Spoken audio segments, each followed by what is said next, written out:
alma. Por isso nós queremos compartilhar hoje o tema da pregação. Quando eu pensei, não achei que seria tão difícil. Missões de Gênesis e Apocalipse. A dificuldade não é pela falta de conteúdo. Quando eu comecei a escrever, borbulharam tanto versículo, mas tanto versículo, eu vou ter que ficar pregando um ano inteiro, pelo menos uma vez por mês, para eu esgotar tudo que vem na minha cabeça. Então hoje eu vou pegar só a introdução do que eu imaginaria que seria o nosso sermão.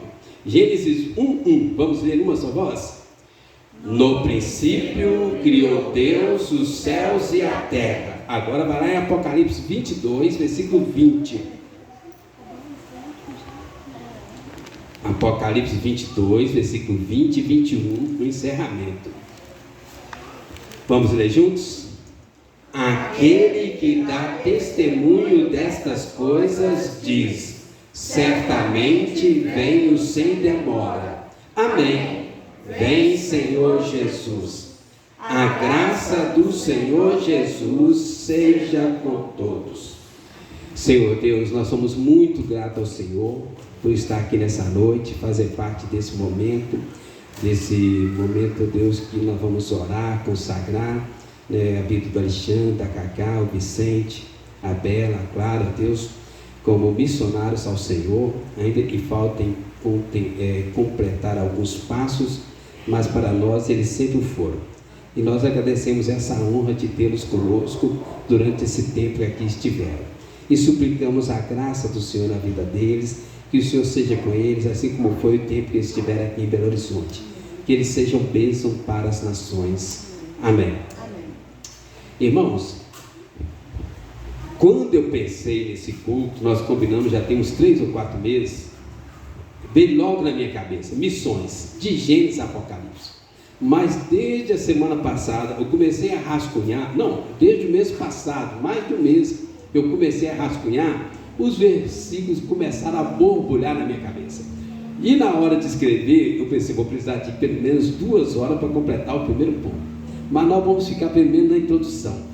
E eu queria que a gente pensasse muito sobre isso aqui, irmãos. A Bíblia fala sobre missões desde Gênesis 1:1 até Apocalipse 22, 21. E eu quero provar isso para vocês nessa noite. É lógico que eu não vou ter tempo para discorrer sobre todos os versículos, que são muitos, abundantes, que falam diretamente sobre missões. Mas queria que você entendesse isso, que desde a criação do mundo, o plano de Deus, o propósito de Deus era missionário. Onde eu quero chegar? Uma pessoa não pode dizer que obedece à Bíblia e não gosta de missões. Um pastor, um presbítero, que fala que obedece à Bíblia, mas que não está diretamente envolvido com missões, é uma falácia. Ele não obedece à Bíblia, porque a Bíblia de Gênesis e Apocalipse fala sobre missões. A minha definição de missões é essa aqui, minha definição particular de missões. Eu vou compartilhar com vocês e eu vou partir desse pressuposto para provar para vocês. O que é missões?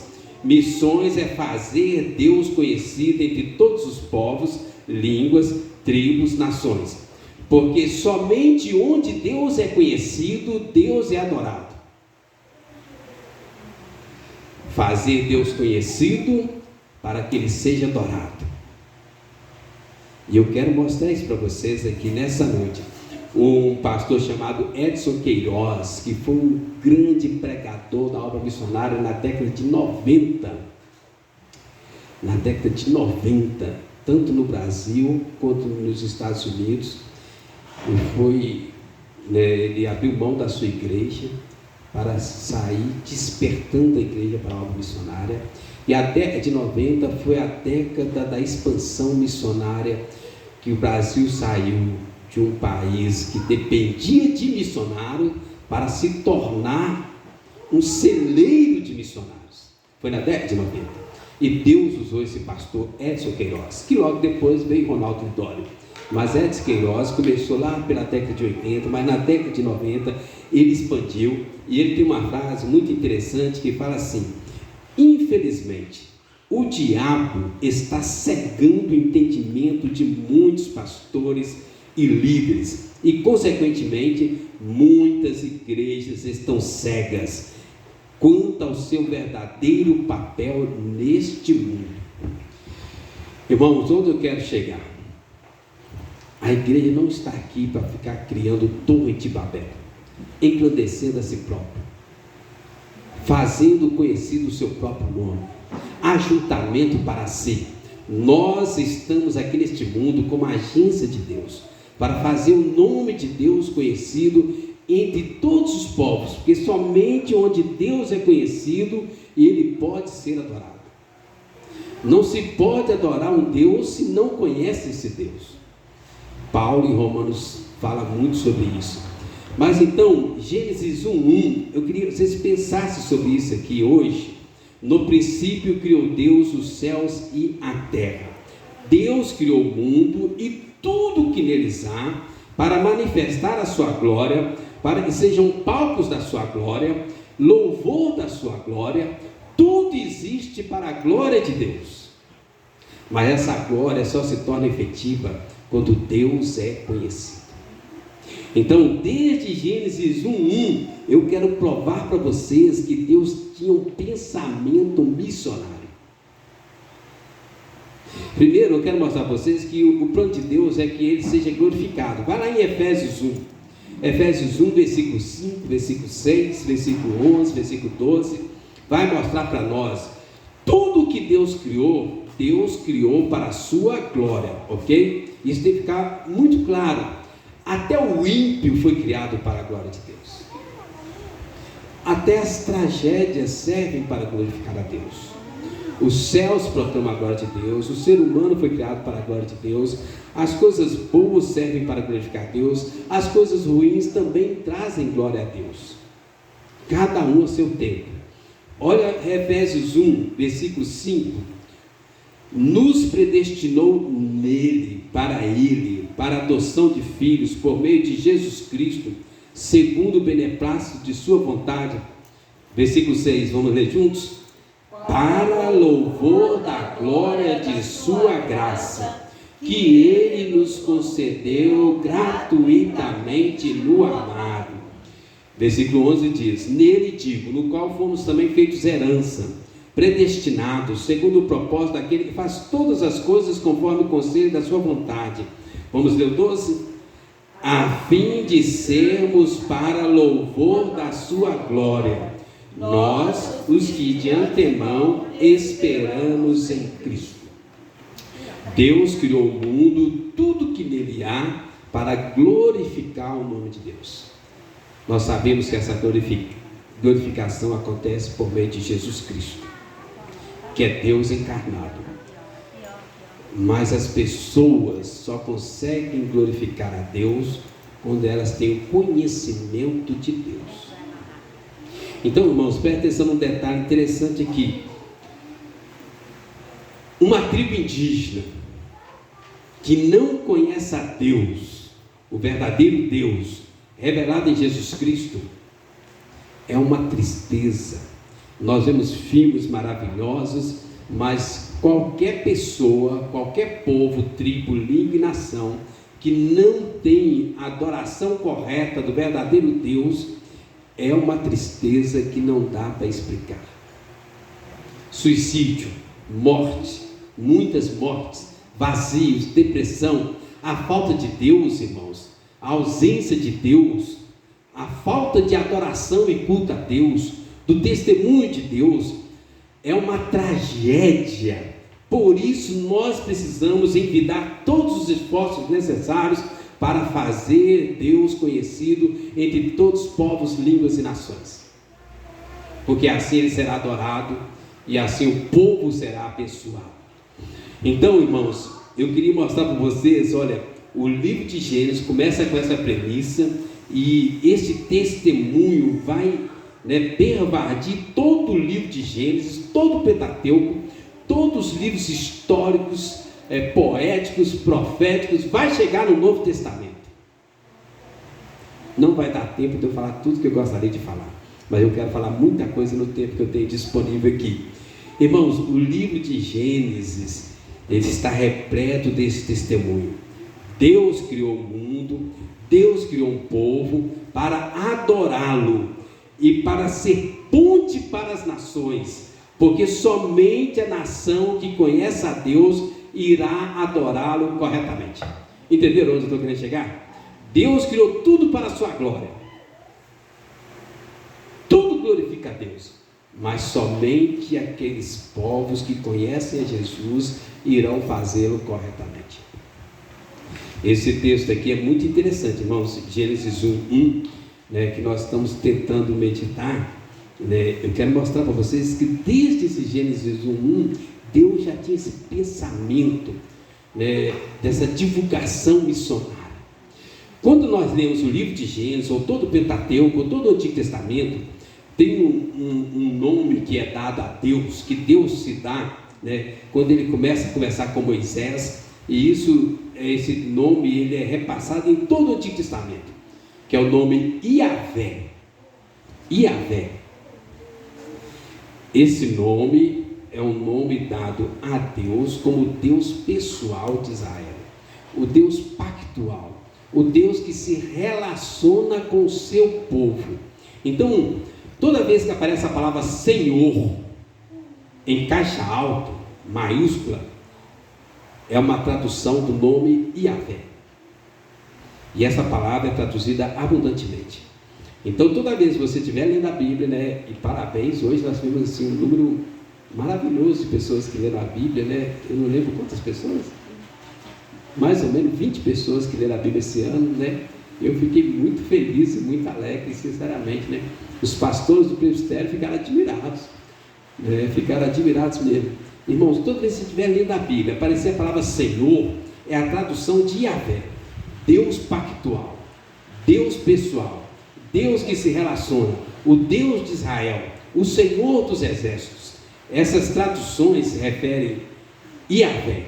Mas em Gênesis 1 tem outra palavra para Deus. Os teólogos de plantão, qual que é a palavra? Elohim. A palavra aqui, no princípio, Elohim, né, criou os céus e a terra. Elohim é uma palavra usada para um Deus transcultural, um Deus de todos os povos. Já não é mais o Deus de Israel, é o Deus de todos os povos, o Deus soberano, o Deus criador, o Deus universal, né? O Deus que dirige todas as coisas para a sua glória. Então, irmãos, onde nós estamos querendo chegar? Desde Gênesis 1:1, o propósito de Deus era se revelar para todos os povos, porque somente onde Deus é conhecido, por meio de Jesus Cristo, Ele é corretamente adorado. Então, Gênesis 1:1, inspirado pelo Espírito Santo, ao invés de Moisés escrever Iavé, que Moisés já escrevia constantemente, que é o autor de todo o Pentateuco, os 5 primeiros livros da Bíblia, todos eles foram escritos por Moisés, e Moisés escreve Iavé o tempo todo. Mas quando Moisés foi escrever Gênesis 1:1, o Espírito Santo o inspirou para não colocar Iavé, colocar Elohim, o Deus de todos os povos, o Deus transcultural, né? Essa ideia, irmãos, vai inundar todo o Antigo Testamento. Eu pensei em mostrar essa ideia lá nos 10 mandamentos, pensei em mostrar essa ideia no livro de Juízes, né? E são maravilhosos, né? O livro de Josué, né? Mas não vai dar tempo, mas eu queria mostrar pelo menos aqui em Gênesis e dar uma pincelada nos outros. Onde eu estou querendo chegar, irmãos? Deus propositalmente inspirou para que o primeiro versículo da Bíblia ficasse registrado que Ele é um Deus transcultural, um Deus que quer ser conhecido por todos os povos e se relaciona com todos os povos. Entende? Agora vai Gênesis 12:3. Gênesis 12:3, Deus começa a funilar, mas a ideia continua. Irmãos, Deus é o Criador universal. ele revelou-se universalmente a todos os povos. Quem gosta da ideia e quiser aprofundar, tem um livro maravilhoso, eu tenho, posso emprestar, chama O Fator Melquisedeque, o testemunho de Deus para todos os povos. Deus se revelando para todos os povos. É muito interessante esse livro. Então Deus, ele se revela a todas as etnias, os povos, para ser conhecido, ser adorado, ser contemplado, né, em todas as nações do mundo.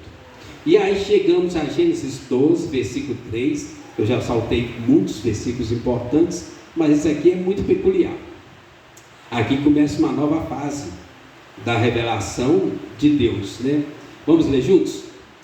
Abençoarei os que te abençoarem e amaldiçoarei os que te amaldiçoarem. Em ti serão benditas todas as famílias da terra. Aqui começa um novo momento na história da revelação. Deus chama Abraão, começa um povo, mas esse povo não é para ter um fim em si mesmo. Perceberam o finalzinho do versículo que está escrito? Em ti serão benditas o quê? Todas as famílias da terra. Todas as famílias da terra. Deus chama Abraão, faz uma promessa para Abraão. O Antigo Testamento todo gira em torno desta promessa. Todo o Antigo Testamento vai girar em torno dessa promessa de Deus. Todo. E essa promessa vai ser repetida exaustivamente em Gênesis, no Pentateuco, no Sextateuco, nos livros de Reis, né, nos históricos, poéticos, proféticos. Essa promessa vai ser repetida incansavelmente. Eu estou te chamando, eu estou te abençoando para que você seja uma bênção para toda a terra. Irmãos, guarda isso. As bênçãos de Deus não podem ter um fim em nós mesmos. Deus nos abençoa para que nós sejamos canais de bênção, pontes de bênção, fontes de bênção. E aí, irmãos, vocês vão perceber todo o Antigo Testamento, essa promessa sendo repetida pela geração de Abraão, né? Deus chamou Abraão para ser um receptáculo dessa promessa. A partir deste momento, toda a Bíblia no Antigo Testamento gira em torno desta promessa. Todas as pessoas que foram salvos no Antigo Testamento foram salvos porque creram nesta promessa. Lembra que Jesus ainda não havia sido enviado. Às vezes ele entra na história do Antigo Testamento como pré-encarnado, algumas teofanias, mas Jesus ainda não havia nascido na história. Então todas as pessoas no Antigo Testamento, de Gênesis até Malaquias, passando por todos os livros do Pentateuco, históricos, poéticos, proféticos, todos os que foram salvos no Antigo Testamento foram salvos por esta promessa, porque creram nessa promessa, porque eles olhavam para essa promessa, almejavam essa promessa, acreditaram nessa promessa, se apegaram a essa promessa, creram nessa promessa e foram salvos. Mas a promessa tem uma condicional: em ti serão benditas todas as famílias da terra. E aí, irmãos, aí a minha mente borbulhou, né? De tanto versículo que vieram para provar essa tese para vocês. Eu queria compartilhar alguns, pelo menos citar alguns, né? Que a descendência de Abraão, a partir dessa promessa, tinha uma visão transcultural, alguns voluntariamente, outros nem tanto, mas toda a descendência de Abraão viveram em torno dessa promessa e se tornaram bênção para outras nações. Se você pegar o livro de Gênesis, nós já temos aí Abraão. Abraão vai dar testemunho desse Deus aos cananeus, filisteus e heteus. Quem quiser depois, Gênesis 21, 22, 23. Abre só um versículo, Gênesis 22, para os irmãos verem. Mas em casa vocês podem ler, conferir, né, a promessa se cumprindo em Abraão, durante a vida de Abraão. Deus abençoa Abraão, e Abraão se torna um canal de bênção para outras nações, e Deus se torna conhecido. Gênesis 22, versículo 17. e o 18. Vamos ler. Vamos fazer assim, vocês leem o 17 e eu lerei o 18. Podem ler. Deveras te abençoarei e certamente multiplicarei a tua descendência como as estrelas dos céus e como a areia na praia do mar. A tua descendência possuirá a cidade dos seus inimigos. Irmãos, perceberam? Uma bênção abundante que Deus está prometendo para Abraão. Qual que era o propósito dessa bênção? Que ele tivesse a melhor casa, o melhor carro, muito dinheiro na caderneta de poupança, tivesse as melhores aplicações, o melhor celular. É isso? Olha o versículo 18. Deus, irmãos, está prometendo uma bênção abundante sobre Abraão. No versículo 16, Deus faz isso com juramento. Ele fala assim: eu jurei por mim mesmo, lá em Gênesis 12. Agora aqui ele está recitando. Olha o versículo 18, vamos ler juntos? Nela serão benditas todas as nações da terra, porquanto obedeceste a minha voz. Então, Abraão é um receptáculo da promessa, e Deus cumpre a promessa com juramento, abençoa abundantemente Abraão e reafirma para que sejam abençoadas todas as nações da terra. Todas as nações da terra. Depois nós vamos ver vários outros testemunhos sobre isso. José, descendente de Abraão, ele foi testemunho do Senhor entre os egípcios, de uma forma maravilhosa. Lembra de José? Nós conhecemos a história, eu não vou ler. Depois temos Moisés também, que tem um testemunho maravilhoso, tanto entre os egípcios, quanto entre os midianitas, de onde ele foi buscar sua esposa, seu sogro, Jetro. E lá está escrito que abençoou. Quem quiser, vamos ler, tem no capítulo 5, mas olha lá, passa aí, Êxodo 18, versículo 8, só para vocês pegarem primeiro alguns versículos. Então Abraão, ele recebe a promessa, ele se torna bênção para as nações, abençoa os cananeus, filisteus, heteus. José, descendente de Abraão, também cumpre a promessa. Depois nós temos Moisés também cumprindo essa promessa. Agora Êxodo 18, versículo 8. Contou Moisés, seu sogro, tudo que o Senhor havia feito a Faraó e aos egípcios por amor de Israel, e todo o trabalho que passaram no Egito, e como o Senhor os livraram. Alegrou-se Jetro de todo o bem que o Senhor fizera a Israel, livrando da mão dos egípcios, e disse: bendito seja o Senhor, que vos livrou da mão dos egípcios, da mão de Faraó. Perceberam? O testemunho chegando a outras nações, heteus, filisteus, cananeus, egípcios, midianitas. Depois nós vamos ver muitos outros exemplos, Lembra de Noemi? Noemi era do povo de Deus. Ela vai para uma nação pagã, e ali ela vai dar testemunho, para Ruth, para Orfa, que eram moabitas, nações pagãs. Ruth aceita, aquela palavra, converte ao Senhor e volta para o povo de Deus. Depois nós temos muitos exemplos. Lembra do profeta Elias? Eu queria destacar. O profeta Elias também deu testemunho para várias nações, 1 Reis 17 fala sobre isso, que ele foi especificamente a uma viúva em Sidom, que não era do povo de Deus. Jesus vai citar esse texto. Jesus vai dizer: olha, havia muitas viúvas em Israel, todas elas tinham necessidade, mas Elias foi para Sidom, uma viúva fora de Israel, e abençoou aquela viúva. Profetas nações, Temos exemplo de Eliseu, discípulo de Elias, também testemunhou, a várias nações. Os irmãos vão lembrar de Naamã. Naamã era pagão, general do exército inimigo da Síria, e ele também, lá em 2 Reis 5, ele também é impactado com o testemunho de Deus, e ele dá uma palavra muito meio estranha teologicamente falando, ele parece que converte, mas ele não larga os ídolos, e fala assim, é por causa, eu tenho que dar exemplo para o meu rei, né? Fica um negócio meio estranho. Eu não vou julgar Naamã, nem Eliseu, que Eliseu só vai-te em paz, mas o testemunho de Deus foi com ele.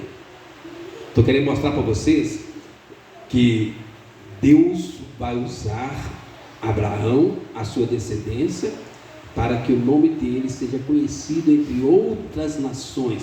Um outro exemplo maravilhoso que eu acho que a igreja aqui já decorou, de Jonas. Não que eu tenha pregado sobre Jonas aqui, mas parece que eu já ouvi uma meia dúzia de vezes a história de Jonas, né? Que também vai ser um testemunho maravilhoso, de exemplo, que vai levar o evangelho a outras nações, né? Eu estou rindo porque o Alexandre pegou esse texto aqui umas 555 vezes, né? Jonas, eu acho que esse texto falava muito o coração dele, né?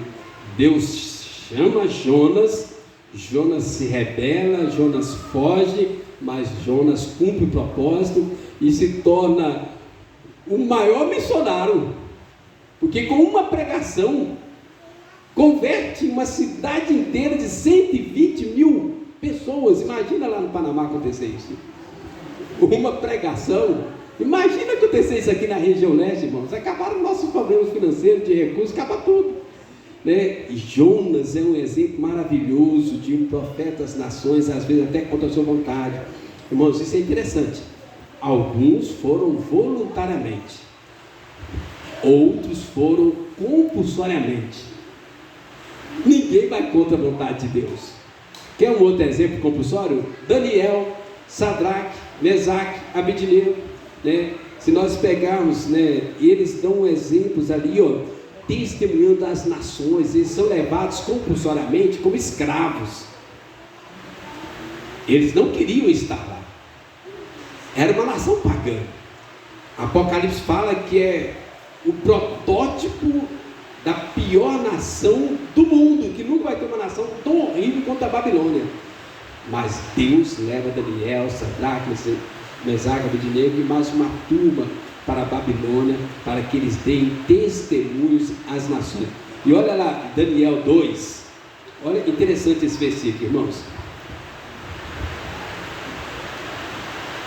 Daniel 2,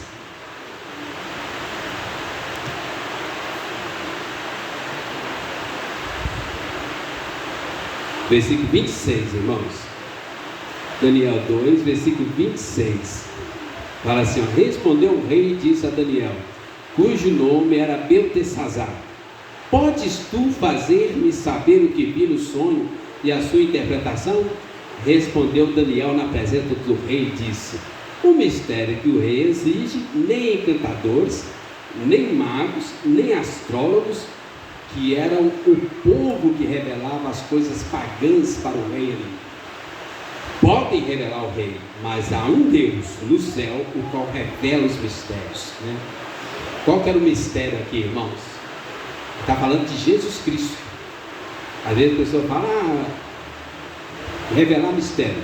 Olha o versículo 35, só para o 34 para os irmãos verem, o mesmo capítulo. Ele está falando ali, ó, existe um Deus no céu que revela o mistério. Qual era o mistério que precisava ser revelado em todo o Antigo Testamento, que é a conclusão da promessa? Jesus Cristo. Olha o versículo 34. Quando estavas olhando, Daniel continua falando, uma pedra foi cortada sem auxílio de mãos, feriu a estátua nos pés de ferro e de barro e os esmiuçou. Então foi juntamente esmiuçado o ferro, o barro, o bronze, a prata, o ouro, os quais se fizeram como a palha das eiras no estios, e o vento os levou, e deles não se viram mais vestígios. Mas a pedra que feriu a estátua se tornou em grande montanha, que encheu o quê? Missões. Está falando de Jesus Cristo sendo espalhado para toda a terra. Está falando dos reinos pagãos que se levantaram contra o reino de Deus. Todos foram esmiuçados, destruídos, acabados, e essa pedra se tornou uma grande montanha. Ainda que seja a pedra angular da igreja, também ela se torna uma grande montanha que vai encher toda a terra. E hoje nós somos 1.400.000.000 de seguidores dessa pedra, Jesus Cristo. 1 bilhão, 400 milhões. A pedra encheu toda a terra. Irmãos, tem mais exemplos, né? Poderia ter muitos mais. Esté um outro exemplo maravilhoso que foi levado compulsoriamente, né? Os profetas, alguns foram voluntariamente, mas eles profetizaram o nome do Senhor a muitas nações. Irmãos, Deus faz uma promessa a Abraão, abençoa Abraão, e vai ser, essa promessa é para ser espalhada para toda a terra. Qual é a promessa? Jesus Cristo. E essa promessa, ela vai encher toda a terra. Alguns foram voluntariamente. Glória a Deus pela vida do Alexandre. Alguns vão compulsoriamente. Deus pega, Deus amarra, Deus prende, Deus joga nas nações, mas o testemunho de Deus para todas as nações não para. E aí, né, no Novo Testamento, isso é muito mais claro. Nós conhecemos os evangelhos, Jesus o tempo todo indo a outras nações, e ele deixa um versículo muito peculiar para nós: ide por todo mundo e pregai o evangelho a quem? Toda criatura. Isso era a vida de Jesus, o tempo todo pregando o evangelho para toda criatura. Muitas vezes nós encontramos pessoas sendo abençoadas por Jesus de outras nações. Nós chegamos no livro de Atos, que tem um versículo maravilhoso, que todos os pregadores missionários gostam, né? Atos 1:8, vamos falar? Mas recebereis poder ao descer sobre vós o Espírito Santo, e sereis minhas testemunhas, tanto em Jerusalém, como em toda a Judéia, Samaria e até os confins da terra. Eu não vou me deter nesses textos, que eu imagino que os irmãos já conhecem, né? Tanto Marcos 16:15, Mateus 28:19-20, né? Atos 1:8, né? Depois nós vemos os Atos dos Apóstolos levando o Evangelho a outras culturas, até que todas as culturas cheguem ao ponto de nós temos o apóstolo Paulo falar assim, ó, e o Evangelho foi pregado a toda criatura debaixo da terra. E por último, em Apocalipse. Volta lá em Apocalipse para a gente encerrar. É lógico que eu saltei muitos textos, mas eu queria mostrar para os irmãos isso. Deus quer ser conhecido e adorado em toda a terra. Para que isso se torne fato, é necessário que ele seja levado a outras nações. E o livro de Apocalipse fala muito sobre missões. Fala que nos céus haverá povos de toda tribo, língua, povo, nação. E o versículo 20 fala assim, olha, aquele que dá testemunho dessas coisas diz, certamente venho sem demora. Amém. Vem, Senhor Jesus. A graça do Senhor Jesus seja com todos. Irmãos, para resumir e para encerrar, onde eu quero chegar? A Bíblia de Gênesis 1:1 até Apocalipse. Apocalipse está repleto de textos sobre missões. Nós não vamos ter tempo para discorrer hoje, mas nós vamos fazer. A Bíblia toda fala de capa a capa sobre missões. Não envolver com missões é sair fora da vontade revelada de Deus na palavra. Ok? Então, resumindo aqui para nós, para ver aí se você pegou tudo. Primeiro, desde Gênesis 1:1, Deus tensionava revelar-se a todos os povos da terra, pois utilizou o nome Elohim ao invés de Yahvé, que é um nome transcultural. Segundo, este Deus transcultural, em Gênesis 12, chama Abraão, abençoa Abraão de uma forma exponencial e o faz ponte de bênção, canal de bênção para outras nações. E a descendência de Abraão vai cumprindo essa promessa de receber a promessa e abençoar outras nações. A salvação em Jesus Cristo é a bênção prometida a Abraão e a todos os povos. A missão de Abraão e a missão dos filhos de Abraão, que somos nós, é fazer Deus conhecido entre todos os povos. porque somente onde Deus é conhecido, Ele pode ser adorado. Amém? Vamos fazer uma oração nessa palavra, depois nós vamos continuar com outras coisas.